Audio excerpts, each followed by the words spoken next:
Illustrations by Pete. Hello everyone, welcome to another video. I am doing great today and I hope you are. So today I'm going to review the Stonehenge Aqua Cold Press Heavy, and it's 300-pound paper. It's cold press paper. It does a great job. I have used this before once, and in a second here I'm going to pull up a book here. Right there, that top right, I had a sample pack and I used it just to paint that. It sucked up the water pretty quick, but I really enjoyed how it worked. That's a mix of gouache and watercolor, so it's a little different. But today I'm going to be doing some watercolor landscapes. I'm going to do 4 of them and see how this holds up. I'm going to be doing different things, wet and wet washes. I did tape this beforehand with that Scotch artist tape. It's a low tack tape. It works really well.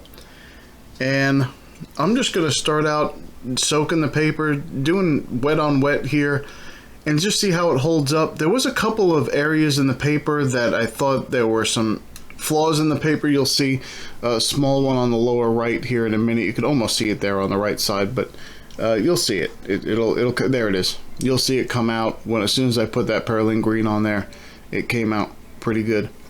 Now, I'm telling you, I'm doing this like Bob Ross would say. This is my world. There's a lot of stuff I do in this video that you are probably not going to do, or you might say, hey, don't do that, you're creating mud, or you're doing this, or you're doing that. Look, this is my world. You paint your world however you want to paint your world. This is mine right here. And yeah, I did some things that didn't turn out quite the way I wanted to, but I am always experimenting.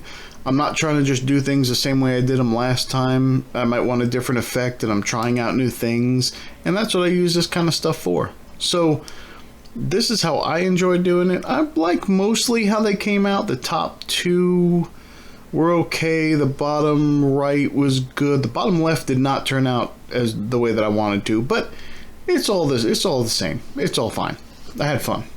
So this was, none of these were actually drawn from, well, no, I can't say that. Some of them were inspired by pictures, but this one was from just something I have in my head about northeastern Pennsylvania when I used to live there.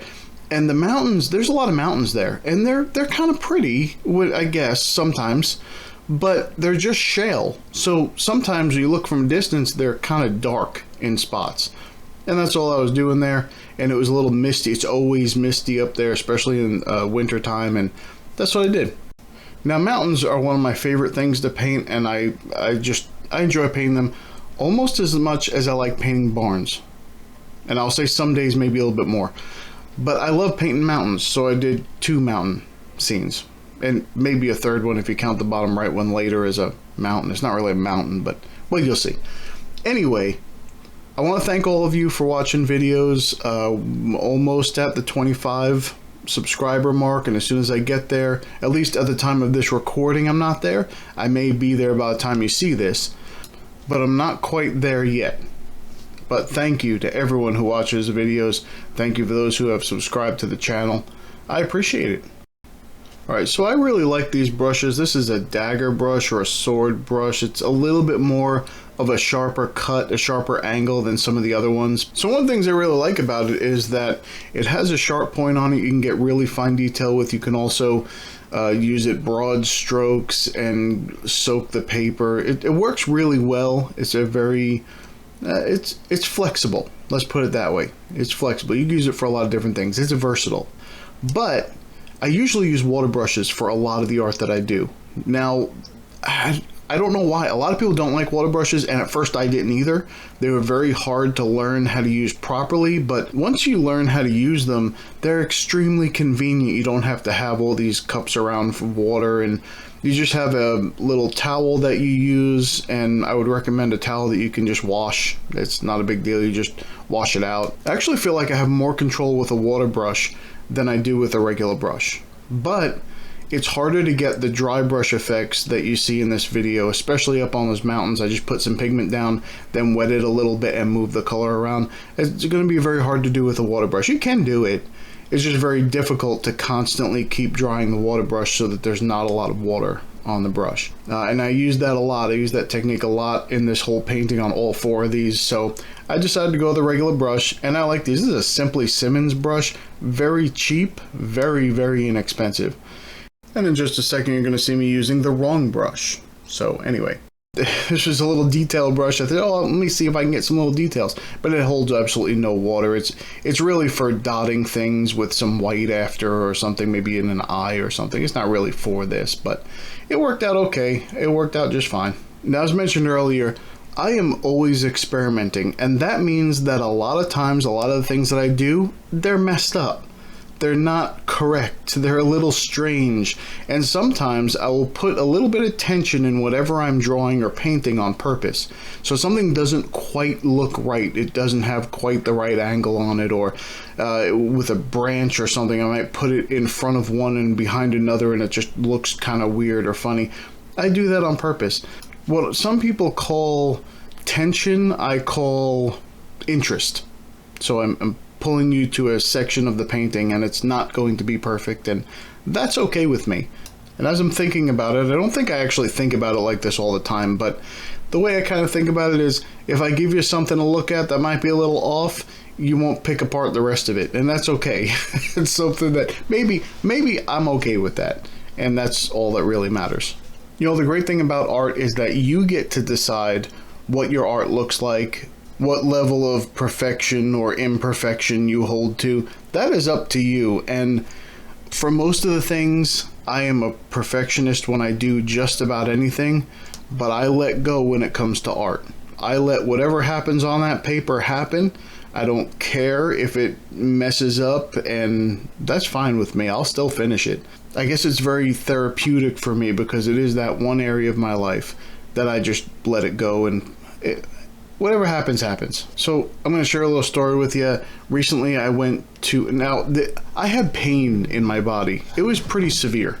So I went to a massage therapist and got a massage, and I will tell you, I'm one of those people, I don't like to be touched. I'm just not a touchy-feely kind of person, especially not with strangers. I don't know you, but anyway, I had to do it because I was in so much pain on my back that I needed it. I will say that this person was very professional. It was a deep tissue massage. They pushed the table way down and almost leaned their full body weight and muscle into me. And it worked a little bit. The muscles in my back, especially up around my right shoulder blade, completely loosened. I still have a little bit of a knot, but I have a knot about the size of a baseball behind my shoulder blade, and it just never goes away. But it was to the point where I couldn't take it anymore. So I went, and I don't know if you're one of those people that likes massages, but I think it's weird. I hate the feeling of oil on my skin. I don't like lotion, and I have to put it on my hands sometimes, but I tend to wipe off any extra, but because I can't stand it. I don't like that greasy feeling. I never have. And I never will. I just don't like that feeling. So they put that oil on your back, and then you have to put, you put your shirt back on, and then you have to put your jacket on and get into your car, and your back is full of oil. And even if they wipe over it quickly, it doesn't take off the oil. Oil has to be washed off with soap and water. Anyway, is that just me, or does everyone else feel that way too? It's strange to me. I think it's just a strange experience. Anyway, enough about that. So, as you can see here, I'm doing a lot of layers on this, and I'm trying to scrub as much as I can there. And what I realized I wanted to do is scrub a lot more. So I'm going to, in the next painting to the right there, I'm going to do a lot of scrubbing and see how that comes out. But this one was okay. It was my least favorite of all the ones I did, but it was okay. It's not terrible. I like the texture in the tree. So if you've never seen the channel before, I tend to go on little rants here and there. I know it's supposed to be an art channel. I'm only supposed to be talking about the art that I'm doing, but I share a little bit of me in everything I do. And some of you may like it, and some of you may not. But there is at least 24 of you at this point in time who like it, who have subscribed. And the rest of you, I don't know. Probably don't like it. But anyway, I'm making these videos for those 24, and that's all I have to say about that. So I use a lot of green in landscapes, and I wanted to do something a little different. And this is something I don't know how many times I've actually done this, but I don't do a lot of desert stuff. And I want to do something with a desert. Now it's not really a mountain, but it's like a rock formation, I guess, out in the desert. And I'm going to use a lot of layers. And I'm going to put the color down and scrub at this until I blend it out the way I want. This is not how you use watercolor typically, but I'm going to do it a little different because that's what I wanted to do. So I had a couple of ideas and I wanted to run them by you, and I want you to let me know. I like doing videos like this. I like doing the talking while I'm doing that. I don't really like to add music to videos because I think it's been done too much, but I do have some original music that I wrote that I might throw a clip here and there in just to fit it in, and it's only going to be a couple of seconds of a clip. It's not going to be, I'm not going to do a full song or anything like that, but I enjoy writing music. And I think putting them in certain parts of certain videos would be okay. It's just going to be a quick little thing. I also have a couple of stories that I'm doing, and you know, some of them are going to be about the drawings and paintings that I'm doing. So I was going to maybe one of these times start doing one of those drawings or paintings and then read you a chapter of that story while I'm doing it, so that it gives you some context for what the thing is. And I don't know, maybe I want to do that. So let me know if you think that's a good idea. But I think I would like it. So if you know me, you know I hate talking on the phone. I really do, because I don't know, what are you going to say on the phone? I can't see your expression. I can sense your tone, but I can't really see what you're being excited about, or what you're getting into, what you're not getting into. It's difficult. I don't like texting very much, and I will do it. Sometimes I'll text you a paragraph or a book, but it's not preferable because I really you can't tell what someone's demeanor is, or, you know, are they actually getting excited? Did I take this the wrong way? Is it interpreted wrong because I can't tell the emotion behind what they're saying?